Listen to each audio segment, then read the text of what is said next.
남북 경제협력의 상징이었던 개성공단이 폐쇄된 지 3년이 됐습니다. 그동안 정부가 바뀌고 그리고 남북 정상이 세 차례 만남을 가지면서 한반도 정세가 180도 바뀌었는데요.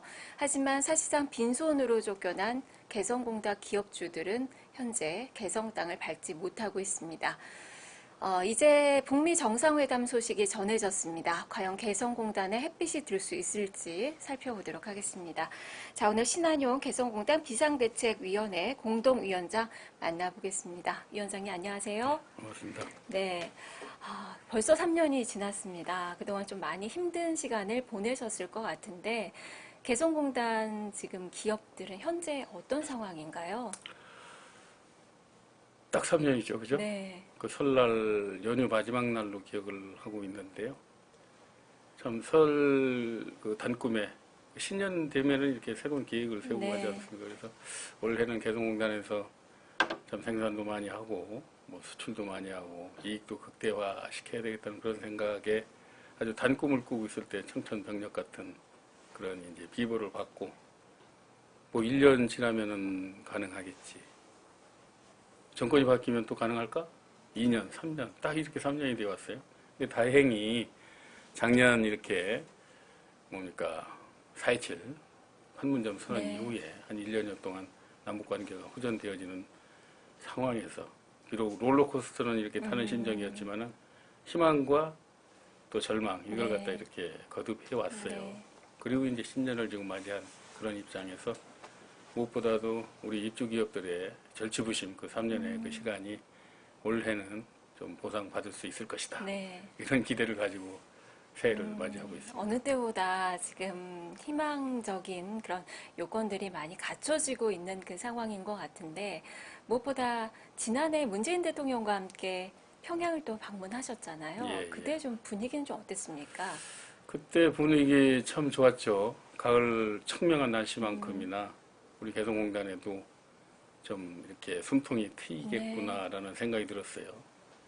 하여튼 특별수행원 자격으로 제가 대표로 그쪽에 포함되어졌다는 것 자체가 우리 대통령, 우리 정부의 의지가 적극 반영된 거다라고 네. 이제 조심스럽게 출발을 했는데 2박 3일 동안 그 현장에 있으면서 느낀 것은 9.19 남북 공동 선언문에 담겨 있는 조건이 마련되면 개성공단 금강산을 재개한다.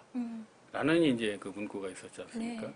그 선언문 이상의 두 정상의 의지를 현장에서 직접 이렇게 느끼셨군요. 체득할 수 있었다는 네. 것이 가장 큰 결과물이다 이렇게 생각을 했었죠. 그때만 하더라도 정말 그냥 곧 가동이 될 것만 같은 그런 분위기였고 또 김정우 위원장의 신년사를 보더라도 또 언급이 됐잖아요. 개성공단이. 예. 그만큼 두 정상의 의지가 있구나라는 점은 많이 또 생각해 볼 만한 그 상황이긴 하지만 지금 현실적으로는 벽에 많이 부딪히셨잖아요. 예. 그동안에 시설 점검을 위해서 7번 정도 지난해까지 예.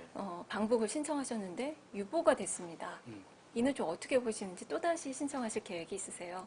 지금 상황에서 지금 북미 2차 정상회담이 2월 좀 이렇게 네. 양일간 그렇게 말일에 결정이 되어져 있지 않습니까?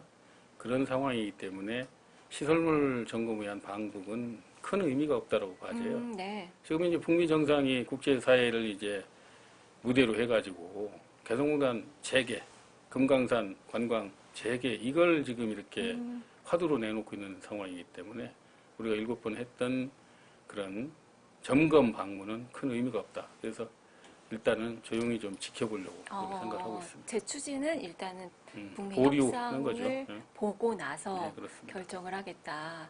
지금 사실상 이 북미 협상 관련돼서 이야기가 정말 많이 좀 되고 있는 그 상황인데 개성공단이 어떻게 재가동에 물고 틀까요?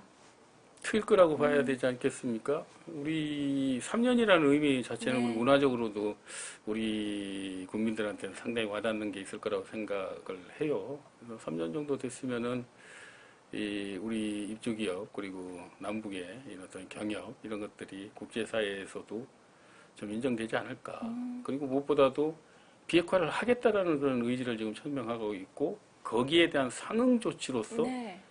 미국이 요구를 뭔가 한 것이기 때문에 또 내놔야 되는 그 그렇죠. 상황이기도 예. 하죠. 지금까지 북한의 네. 그 불만이 우리는 네다섯 가지를 내놨는데 결국 이제 미국은 결국 한미 군사훈련 중단도 아니고 뭐 연기한 정도밖에 되지 않느냐 뭐 이런 어떤 그 불만스러운 의견들을 들어왔거든요. 네. 그렇다고 볼 때는 이제는 그야말로 미국이 뭔가는 내놔야 된다. 그렇다면 요구하는 것을 내놔야 될 거 아닙니까? 네. 근데 그래서 완전한 가능하다라고. 뭐 해제를 하기에는 쉽지가 않은 상황인 것 같고, 그렇죠. 일부 완화를 한다고 해서 개성공단이 가동이 되는 상황은 또 아닌 거고요.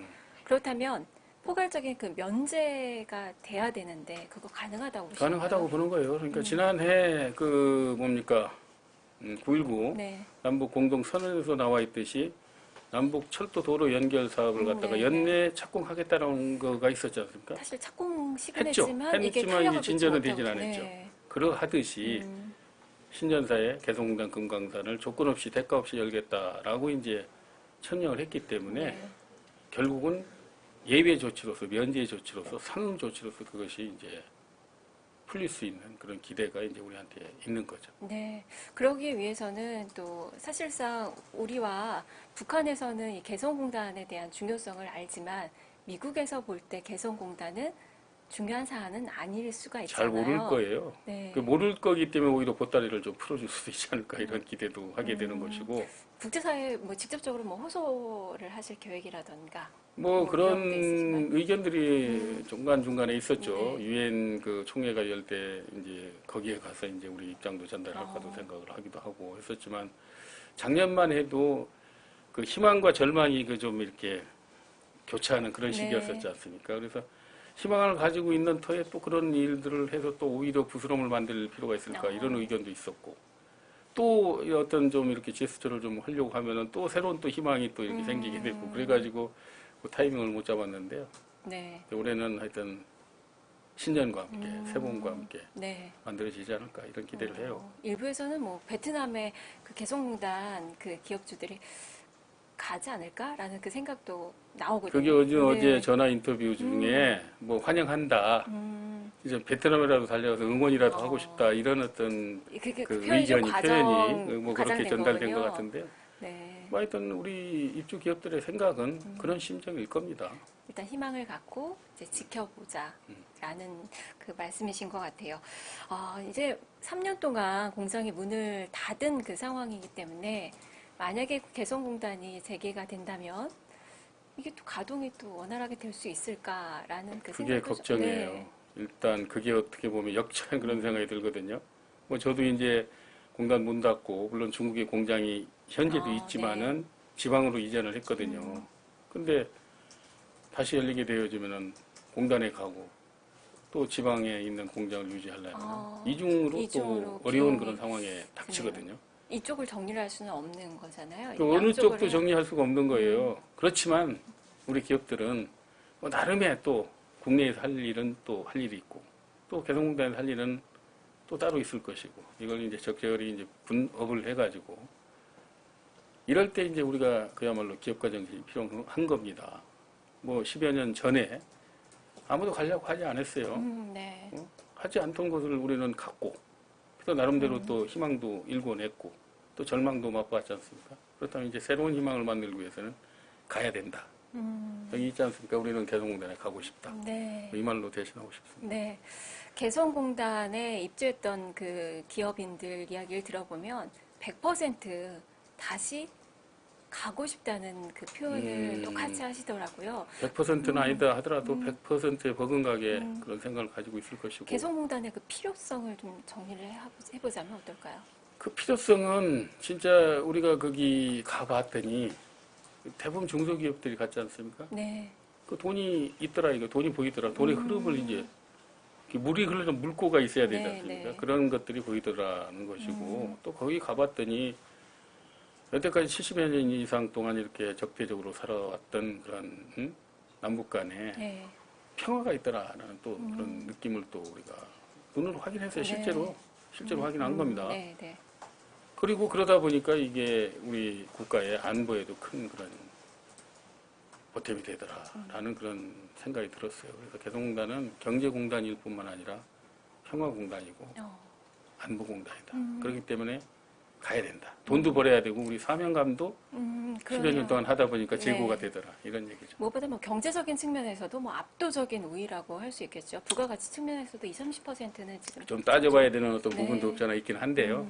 대체적으로 봐서 그만한 데가 아직은 흔치 않더라. 네. 그리고 무엇보다도 우리 자산이 그 3분의 2가 거기 묻혀 있어요. 그거 찾으러 가야죠. 네. 또다시 제2의 한강의 기적을 개성공단에서 볼 수 있었으면 하는 그 바람이 있습니다. 자, 오늘 말씀 잘 네, 들었습니다. 감사합니다.